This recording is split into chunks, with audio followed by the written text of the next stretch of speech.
Matrix company Royyaraju కార్యక్రమాన్ని వీక్షిస్తున్నటువంటి రైతులకు నమస్కారం. నా పేరు నాగబిందు, రొయ్యరాజు టెక్నికల్ డిపార్ట్మెంట్. శుక్రవారం శాస్త్రవేత్తతో కార్యక్రమంలో అడగండి చెప్తాంలో భాగంగా ఈ రోజు రైతులు అడిగినటువంటి మొదటి ప్రశ్న, మా రొయ్యలు 25 డిఓసిలో ఉన్నాయి, చెక్ ట్రే ఎక్కడం లేదు, వాటిని ఏ విధంగా అలవాటు చేసుకోవాలి? ప్రధానంగా శీతాకాలంలో ఇటువంటి సమస్యలను తరచుగా గమనిస్తూ ఉంటాము.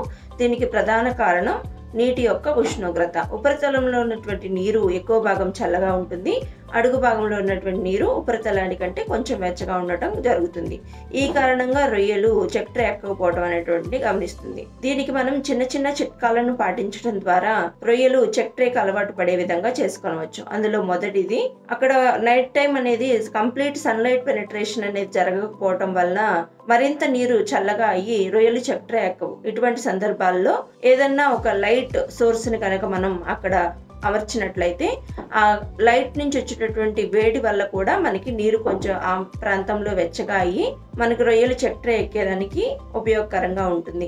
అదే సమయంలో కొంత లైమ్, ఒక 1 or 2 లీటర్స్ ఆఫ్ వాటర్లో మీరు ఒక పిడికడు లైమ్ని డిజాల్వ్ చేసుకొని ఆ చెక్ ట్రే ఉన్నటువంటి ప్రాంతంలో పోయడం ద్వారా అక్కడ కొంచెం హీట్ జనరేట్ అవుతుంది. దాని ద్వారా కూడా మనకి చెక్ ట్రేకి అలవాటు పడతాయి. వీటితో పాటుగా ఇంకొక టెక్నిక్ ఉందండి, అది బాటిల్ మెథడ్. మనం లాస్ట్ వీక్ రొయ్యరాజు దాంట్లో కూడా చిట్కాలో పోస్ట్ చేస్తున్నాము. దీంట్లో ఒక బాటిల్ ఆఫ్ వాటర్ లో మీరు కొంత బ్లీచింగ్ పౌడర్ ని కలుపుకొని ఆ బాటిల్ కి ఒక హీట్ జనరేట్ చేసేటటువంటి కెపాసిటీ ఉంటుంది. పూర్తిగా నీటిలో మునిగిపోకుండా సగభాగం, మూత భాగం పైకి వేలాడే విధంగా చెక్ ట్రే ఉన్న ప్రాంతంలో కట్టుకున్నట్లయితే మనకి హీట్ జనరేట్ అయ్యి రొయ్యలు చెక్ ట్రే పైకి ఎక్కేటటువంటి అవకాశం ఎక్కువగా ఉంటుంది. రెండవ ప్రశ్న, మా రొయ్యలు 25 డిఓసిలో ఉన్నాయి, మేతలు తీసుకొనటం లేదు, మట్టి తింటున్నాయి, దీనికి ఏం చేయాలి? శీతాకాలంలో ప్రధానంగా నేల మీద మేతలను పరీక్షించుకొని దాని అనుగుణంగా మేత వేయాలండి.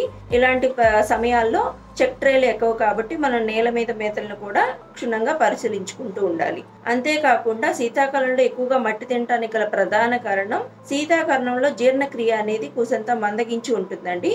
దాంతోపాటు వాటి యొక్క మూమెంట్ కూడా కొంచెం స్లగ్గీగా, అంత చురుకుగా కదలటం అనేది జరగదు. దీంతో మనకి బాటంలో ఉన్నటువంటి ఫీడ్ కి త్వరగా అట్రాక్ట్ అవ్వకపోవటం అనేది ప్రధాన కారణం. ఫ్లాక్ కానీ ఏదన్నా సేంద్రియంగా విచ్ఛిన్నమైనటువంటి సేంద్రియ పదార్థాలు త్వరగా జీర్ణమయ్యేటటువంటి సాఫ్ట్ గా ఉండే మెటీరియల్ ఏదైనా అవైలబుల్ గా ఉన్నప్పుడు రొయ్యలు ఎక్కువగా వాటిని కన్జ్యూమ్ చేస్తూ ఉంటాయి. దీన్ని మనం తగ్గించుకోవడానికి ఫీడ్ ఎడిటివ్స్ ని వాడుకోండి. రొయ్యలకు వేసేటటువంటి మేతలో బయోడెక్స్ జెల్ లాంటి ఎడిటివ్స్ ని కనుక మీరు వాడితే వాటి నుంచి వచ్చేటటువంటి ఫ్లేవర్స్ కి అట్రాక్ట్ అయ్యి రొయ్యలు మేత తినేదానికి అవకాశం ఎక్కువగా ఉంటుంది. మూడవ ప్రశ్న, మా చెరువులో పొట్టురొయ్య సమస్య ఎక్కువగా ఉంది, ఏం చేయాలి? ఈ పొట్టురొయ్య సమస్యకు నివారణకు వాడేటటువంటి మెడిసిన్ అంత శ్రేయస్కరం కాదండి. మీకు ఉన్నటువంటి డిఓసిని రీత్యా దృష్టిలో పెట్టుకొని వాటిని మాన్యువల్ గా ఏదైతే పైన కనిపిస్తున్నాయో ప్లాంక్టన్ వాటిలో వాటిని ఫిల్టర్ చేసుకోండి. మాన్యువల్ గా మీరు క్లాత్ పెట్టి కానీ అట్లాంటి వాటితో లాగించుకోండి. ఎప్పుడైనా చెరువులోకి వాటర్ పెట్టుకునేటప్పుడు బయో ఫిల్టర్స్ అనేది యూజ్ చేయడం శ్రేయస్కరం అండి. దీంట్లో భాగంగా బయో ఫిల్టర్స్ అంటే మనం న్యాచురల్ గా ఒక డ్రమ్ కానీ లేదంటే ఒక వెదురు గంప కానీ తీసుకుని దాన్ని layers of bio degradable material, అంటే కొబ్బరి పీచు, దానిపైన బొగ్గు, ఇట్లాంటి ఆలం, పట్టిక, ఇట్లాంటివి లేయర్స్ గా అమర్చుకుని దాని ద్వారా వాటర్ ని కనుక మీరు పంప్ ఆన్ చేసుకుంటే ఇట్లాంటి క్రిమి సంహారకాలను మనం నివారించుకోవచ్చు. దాంతోపాటు వాటర్లో కూడా ఏదన్నా హార్డ్ మెటల్స్ కానీ ఇట్లాంటి సమస్యలు ఏమన్నా ఉన్నా కానీ అవి కూడా ఫిల్టర్ అయ్యి మనకి ప్యూరిఫైడ్ వాటర్ పాండ్లోకి వచ్చేదానికి అవకాశం ఉంటుంది. నాలుగవ ప్రశ్న, రొయ్యల్లో బ్లాక్ గిల్ సమస్యను నియంత్రించుకోవటం ఎలా? బ్లాక్ గిల్ సమస్యకు అనేక రకాల కారణాలు ఉంటాయండి. పారాసైటికల్, ఫంగల్, బ్యాక్టీరియల్ లేదా న్యూట్రిషనల్ డెఫిషియన్సీ, ఇట్లాంటి కారణాల ద్వారా రొయ్యల్లో బ్లాక్ గిల్ సమస్య అనేది మనకు కనిపిస్తూ ఉంటుంది. ఎప్పుడైనా మీ పాండ్లో కనుక బ్లాక్ గిల్ సమస్య మీరు గమనించుకున్నట్లయితే కొంచెం అమౌంట్ ఆఫ్ వాటర్ని మీరు ఎక్స్చేంజ్ చేసుకోవటం మంచిది. అండ్ బాటమ్కి మీరు సాయిల్ ప్రోబయోటిక్స్ వాడుకోవాలి.